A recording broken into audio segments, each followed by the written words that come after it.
Welcome to the Identity module. I would like to start with a definition of identity. In the context of DEI, it is multifaceted and fluid. It is an individual's multidimensional sense of self, developed over time, and influenced by interpersonal and collective factors. You might define yourself with identifiers such as these: father, physician, ally, American, depending on your personal context in time. Why does it matter? Identity matters because we must first understand ourselves and our own identity before we can appreciate others. Understanding our identity helps us to understand how we interact with and present ourselves to others, where we lead from. When I look in the mirror, I might see wife, mother, physician, sister, daughter, friend. Think about your own identity. What attributes would you use to describe yourself?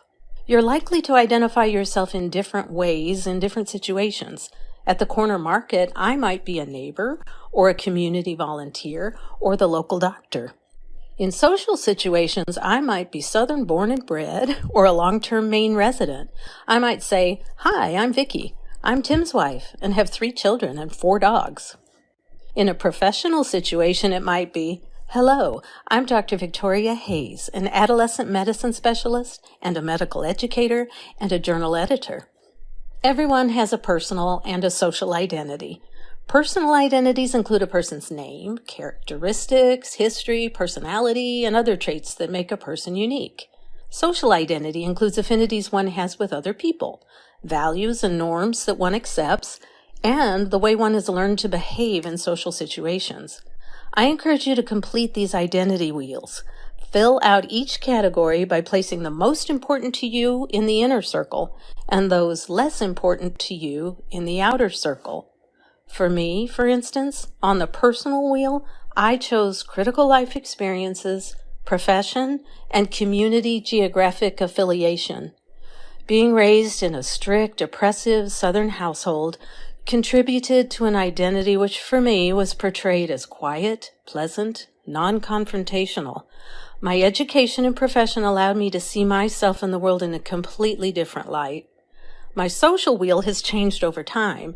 Age is more of a factor as I approach 65, as are appearance and gender, struggles with an eating disorder in college, my upbringing, and being a woman in medicine have and continue to shape who I am today.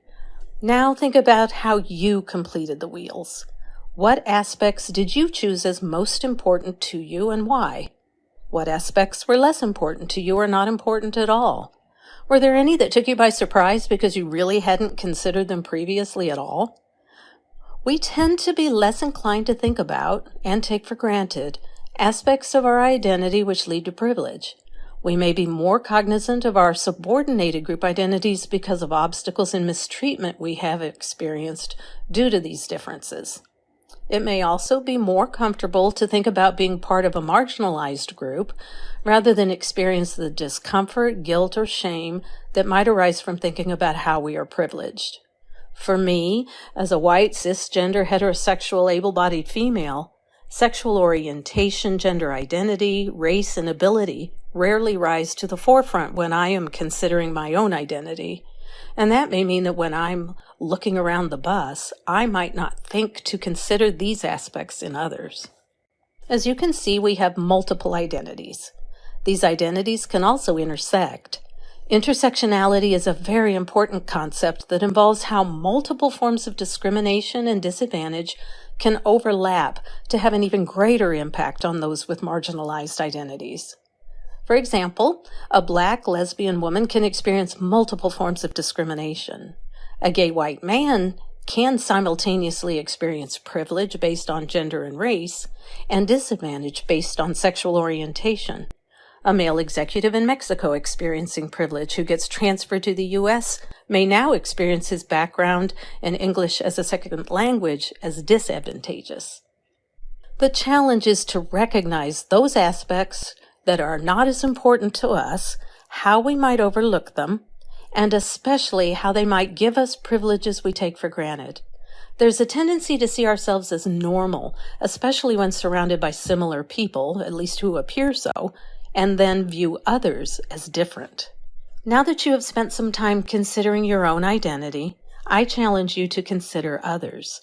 Working to see our similarities, we are all the same, is well-intentioned, but that attitude overlooks people's lived experiences and what makes them unique. We are not the same. The way the world treats us and the opportunities that are presented to us are very different.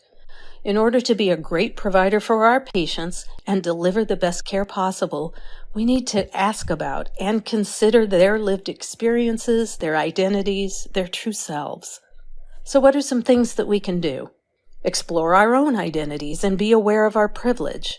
Look for, recognize, and affirm others' identities. Step up, be a positive role model and demonstrate action.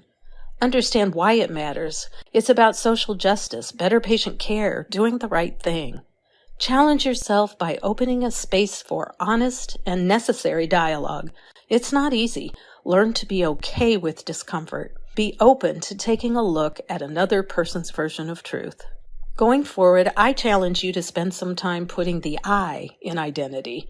Who am I, and how does that identity affect how I interact with the world?